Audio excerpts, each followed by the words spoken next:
Una, gigisa natin yung luya. Kasi yun yung matagal maluto. Bawang.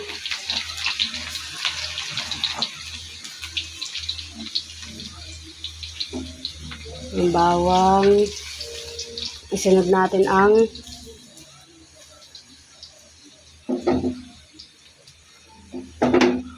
sibuyas. At konting sili. Depende sa inyo guys kung gusto niyo ng sili. Lagyan nyo. Pero ayaw, huwag. Ayaw mo, wag mo. Ganon.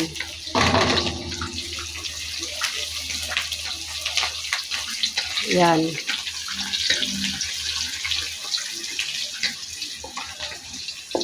Tapos,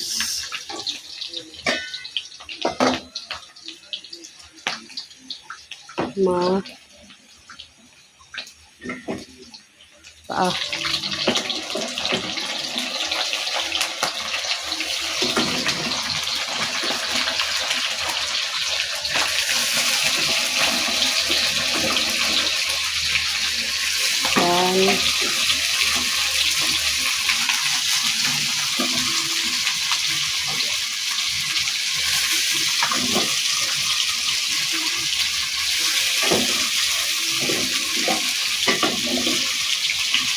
Kailangan natin ng nilagyan ko siya ng star anise kasi gusto ko ng mabango-bango.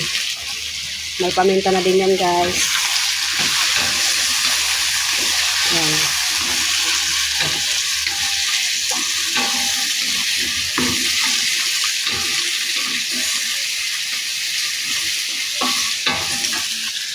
Tapos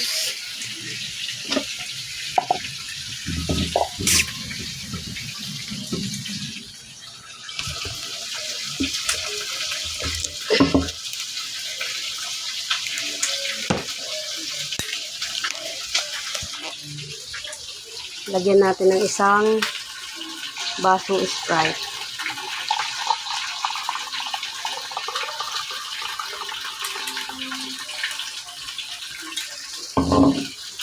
Ganyan.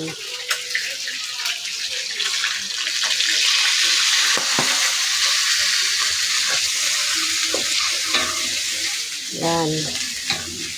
Para masarap. Tapos itong pinagkuluan sa kanya, chicken broth niya yan. Yan lang. Hintayin mo na lang maubos yung sabaw na yan hanggang sa maging malapot siya. Ganun lang kasimple ako magluto ng chicken feet. Thank you.